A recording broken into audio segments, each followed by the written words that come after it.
A paz do Senhor para todos.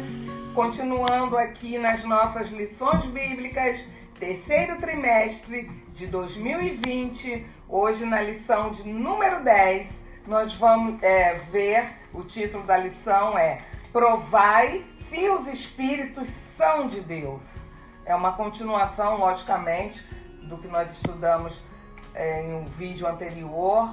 E nós vamos ver que o texto áureo se encontra em 1 João 4:1, que diz assim: Amados, não creiais em todo espírito, mas provai se os espíritos são de Deus, porque já muitos falsos profetas se têm levantado no mundo.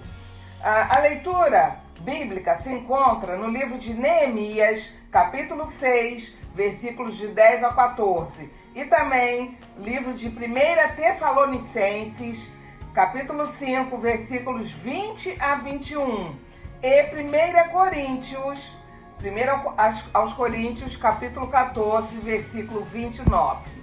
Como nós temos estudado e visto, nós estamos em tempos trabalhosos. O espírito de erro já se manifesta no mundo para quê? Para desestabilizar a saúde espiritual, tanto da igreja local quanto da igreja que somos nós. Então nós precisamos, nesses tempos difíceis e trabalhosos, precisamos cada vez mais do auxílio do Espírito Santo para reconhecer se a voz que nós estamos ouvindo realmente é de Deus. Nós temos que ter aquele avivamento, conforme nós estamos estudando já há quase 3 meses, esse despertamento. E nesse despertamento nós temos que ter íntima comunhão com o Espírito para ver, se a voz é de Deus. Hoje nós vamos falar sobre falsos espíritos, espíritos enganadores, falsos profetas. Então, é importante a vigilância espiritual. É necessário essa vigilância espiritual, é necessário oração e é também necessário conhecimento da palavra de Deus, que é o que nós fazemos nesses estudos, Conhecer a palavra de Deus. Nós vimos no vídeo anterior como o inimigo ataca a obra de Deus. Lembra? Atacando ali Neemias com vários ardis.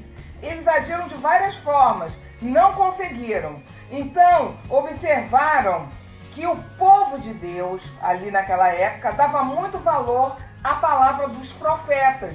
Os profetas falavam, não é a voz de Deus, eles ouviam e eles se moviam somente pela palavra dos profetas. Vamos guerrear? Vamos, que o profeta falou. Vamos construir o muro, vamos reconstruir o templo. Tudo por vozes dos profetas. Então, o Tobias, Sambalate e Gesem, que nós já conhecemos, resolveram fazer o quê? Subornaram alguns profetas. Olha, eles dão muito ouvido à voz dos profetas. Então eles foram subornar alguns profetas ali, que eram falsos profetas, não é claro? E entre eles estava uma profetisa, Noádias, e também o Semaías. Semaías era um profeta, falso profeta, nós estamos vendo, filho de um sacerdote chamado Delaías. Então esse sacerdote Delaías, que era o pai de Semaías, ele era muito amigo íntimo de Neemias. Então o inimigo, ele sempre quer usar alguém que nos dê assim, que a gente tenha confiança.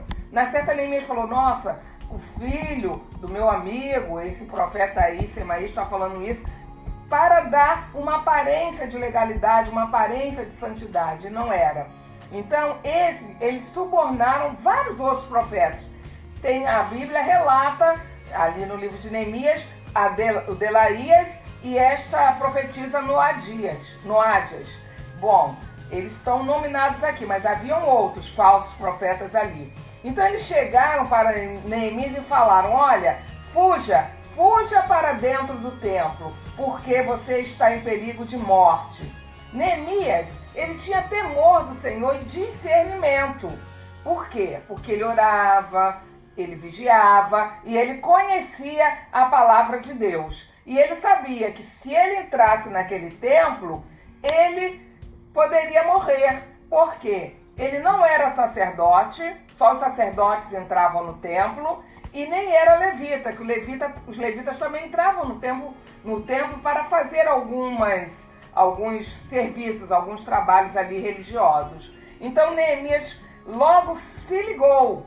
Se por acaso eles falassem para Neemias, olha, vai lá segura as pontas do altar ali de holocausto, para você não ser morto. De repente, Neemias até iria, porque quando as pessoas no Antigo Testamento estavam em perigo, eles queriam a clemência de Deus, eles corriam e seguravam nas pontas do altar, mas o altar ali de sacrifício, que ficava no pátio externo ao templo, não aquele altar que eles queriam que Neemias corresse lá para dentro. E Neemias sabia que se fosse lá para dentro, ele iria ser fulminado. E Neemias sabia também que ele poderia, alguém que estava ameaçado de morte por algum motivo, que cometeu algum crime, poderia fugir para alguma das 6 cidades de refúgio. Nós já vimos isso, está ali em Números 35, 13, depois os irmãos vão lá, nós podemos ir lá conferir. Haviam 6 cidades de refúgio, quando alguém estava em perigo por ter cometido algum crime, se escondia lá e era salvo. Mas Neemias, por conhecer muito bem a palavra de Deus, ele conhecia que ali em Levítico 16, 2, era proibido alguém entrar no templo sem ser sacerdote ou levita. Ele não era nenhum dos dois, então ele se recusou a ir. E ele depois também teve ali um lapso, de recordação da palavra e falou, peraí, eu não cometi nenhum crime, por que eu vou ter que fugir? Por que eu iria para uma cidade de refúgio? Por que eu iria segurar na borda do altar altar de sacrifícios, de holocaustos? E por que muito mais eu iria para dentro do templo? Eu não cometi nenhum crime. Então ali ele ainda perguntou, ele afirmou, não cometi nenhum crime. Podem ver ali em Neemias 6, versículo 11, ele fala, não cometi nenhum crime. Ou seja, ele não deu voz àqueles falsos profetas. Nós temos que ter esse discernimento. Então, em resumo, os falsos profetas, eles queriam isso. Eles queriam que ele corresse para lá e o povo de Deus, ali, os liderados, porque ele era uma liderança, iriam desconfiar dele, iriam questionar a sua liderança. Então, Neemias anteviu aquele enredo sobre ele, a respeito dele, discerniu a armadilha. E em Neemias 6, versículo 12, Neemias capítulo 6, versículo 12, Neemias fala, conheci que não era Deus que estava falando ali. Nós temos que ter esse discernimento. A Bíblia relata a existência de falsos profetas. Lá no Antigo Testamento já haviam vários, não é? Nós podemos elencar, mas não cabe aqui, nem no vídeo não daria para relatar, para falar, mencionar alguns ou todos os falsos profetas. Ali na época do profeta Jeremias, haviam outros falsos profetas que rebatiam o que Jeremias falava sobre a palavra de Deus.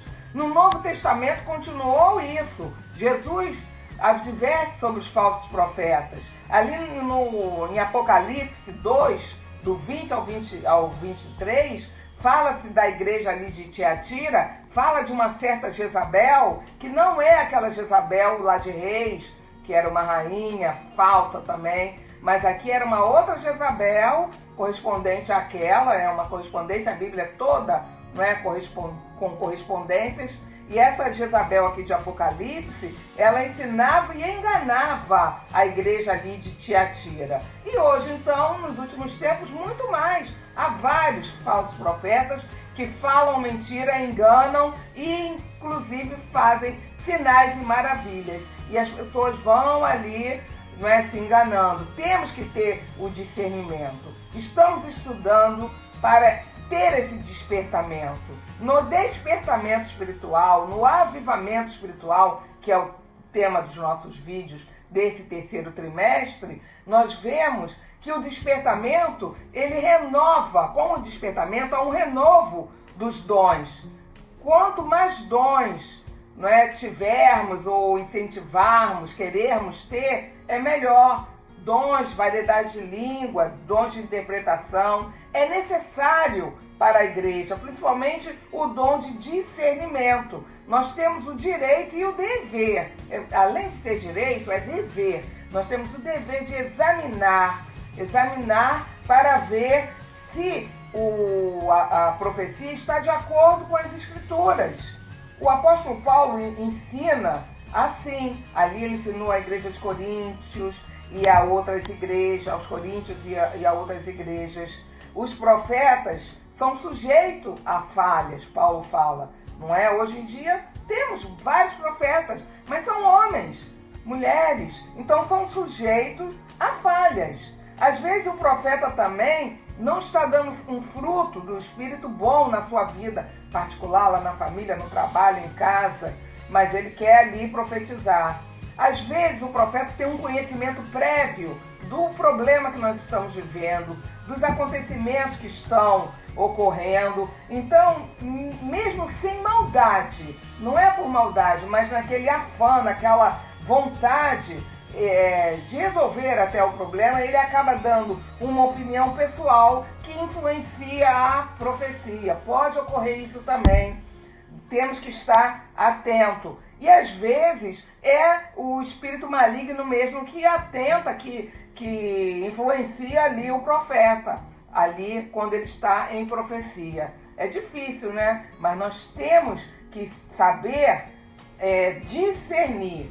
E o melhor para isso é o quê? Examine as Escrituras. A profecia não pode estar em conflito com a palavra de Deus. Use o dom de discernimento, não é? O que é espiritual discerne-se espiritualmente, não materialmente. A Bíblia já fala isso. Então vamos ter vigilância, uma vida de oração. Isso tudo Neemias tinha: vigilância, vida de oração e, sobretudo, também o conhecimento da palavra. Deus nos fará discernir e escaparmos das armadilhas. E melhor, Deus vai nos ensinar a discernir as profecias para aproveitar as bênçãos que ela traz para nós.